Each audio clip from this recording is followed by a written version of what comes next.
Voilà, mesdames et messieurs, nous venons vous saluer aujourd'hui par la grâce de Dieu. Nous sommes bien portants et nous vous apportons un court message ou une salutation apostolique.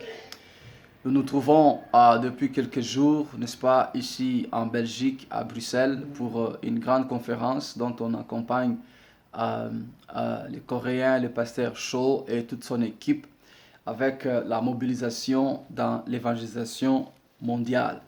Et nous sommes convaincus que Dieu a débuté un sérieux courant qui va accompagner, n'est-ce pas, et prêter à la conscientisation en ce temps de la fin, à la préparation, n'est-ce pas, de l'épouse de Christ. Je voudrais prier pour que je puisse avancer. Père, sois élevé, sois béni. Nous te magnifions parce que tu es Seigneur. Bénis l'Europe, bénis l'Afrique, bénis l'Asie, l'Océanie, bénis chaque continent au nom de Jésus-Christ. Amen. Amen.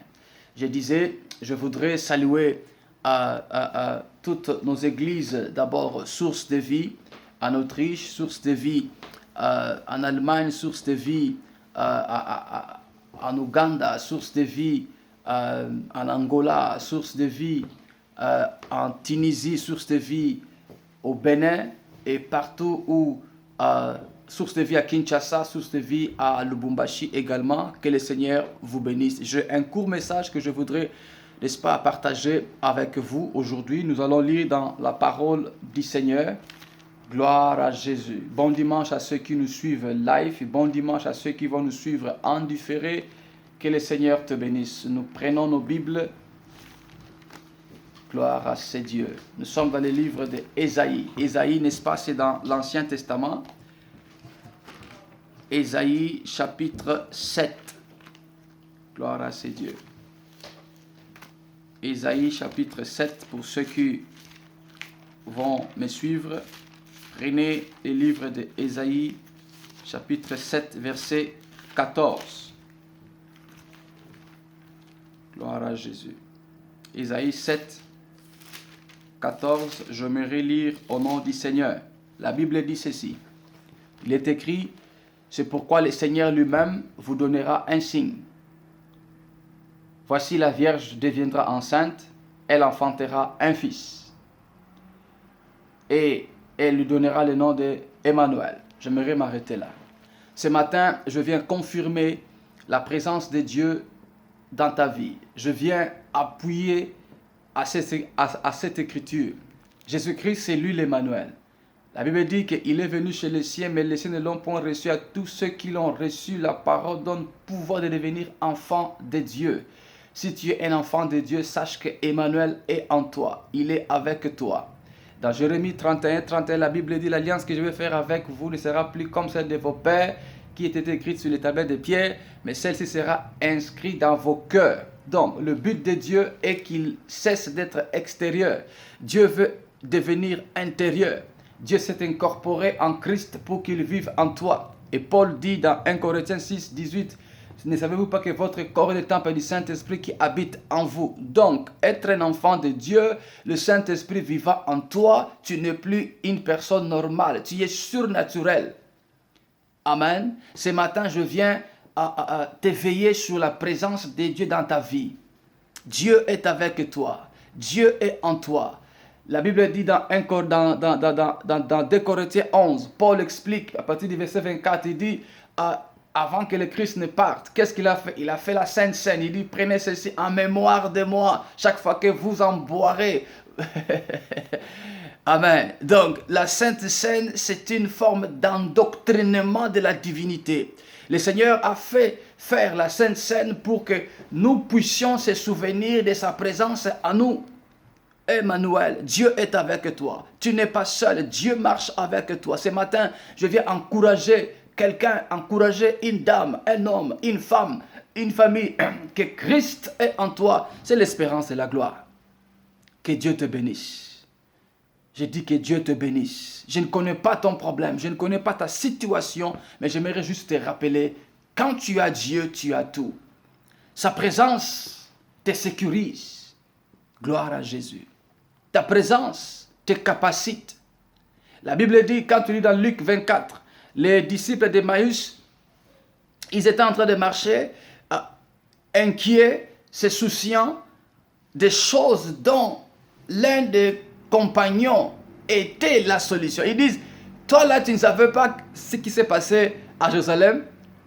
Il avait dit, Jésus les a expliqué depuis toute la loi de Moïse ce qui devait lui arriver. Mon frère, ma soeur, il y a des fois, nous marchons en un temps où nous sommes déjà dans l'accomplissement, mais puisque nous sommes ivres, ivres de nos problèmes, on ne sait pas voir Dieu au milieu de nous. J'aimerais dire à quelqu'un, tu n'es pas seul. Dieu est avec toi. Tu n'es pas seul. Dieu est avec toi. Ce matin, j'encourage quelqu'un à croire à ce Dieu. Le Dieu qui dit mot et la chose s'accomplit. La Bible dit dans Romains 4, 17 que Abraham a cru à ce Dieu. Le Dieu qui appelle à l'existence des choses qui ne sont pas comme si elles étaient. Que Dieu soit avec toi. Tu n'es pas seul. Il marche avec toi. J'aimerais encourager un pasteur. Tu es affaibli à cause des événements. Tu es affaibli, amoindri à cause des situations. Dieu est avec toi. Si Dieu a fait la promesse, Dieu est responsable. Il ne peut pas avoir amorcé sans qu'il n'achève. Que Dieu te bénisse. Le temps est venu, mon frère, ma soeur, que nous retournions dans la foi complète de notre Dieu, croyant à sa main puissante. Il est Seigneur. Tant que Dieu est encore actif, les choses peuvent changer.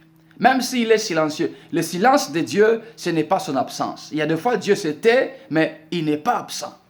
Mieux vaut que Dieu se taise, mais qu'il reste présent. Est-ce que vous me comprenez? Ce matin, j'aimerais dire que Emmanuel est avec toi. Dieu parmi nous. La présence de Dieu, c'est ça la différence de toutes choses. Quand Dieu est présent, il change les circonstances. Nous sommes dans Jean 2. Marie, on lui dit, voilà, les vins sont épuisés. Marie, sachant la présence d'Emmanuel, connaissant la présence de son fils mystérieux, le fils dont elle a conçu sans qu'aucun homme ne soit sur elle. Aïe, aïe, parce que Gabriel lui a dit, c'est pourquoi cet enfant-là sera appelé fils de Dieu. Marie, Gabriel a dit l'identité de Jésus, l'espèce de Jésus, la nature de Jésus. C'est fils de Dieu. Mais Gabriel a dit à Joseph le nom qui était Jésus. Alors, dans Jean 2, Marie dit aux gens, allez et faites tout ce qu'il vous dira. Mon frère, ma soeur, ayons Dieu dans ce que nous faisons. Quand Dieu est dans ce que nous faisons, quels que soient les hauts et les bas, quel que soit les tumultes, la force de la présence de Dieu est capable de tout changer. Dieu est surnaturel. Dieu est omnipotent, omniprésent, omniscient. Tant que Dieu est actif, je disais, tout peut changer. Et ils ont rempli des vases d'eau. Et de ces vases, n'est-ce pas, nous connaissons l'histoire, c'est devenu du vin. La présence de Jésus-Christ dans ta vie transforme ton problème en opportunité. Ce problème que tu as, Dieu peut l'utiliser pour que tu lui donnes un nouveau nom, un nom de révélation, un pourvoyeur, un donateur. Jésus a multiplié, plutôt, il a changé l'eau en vin. Nous sommes encore dans Jean chapitre 5.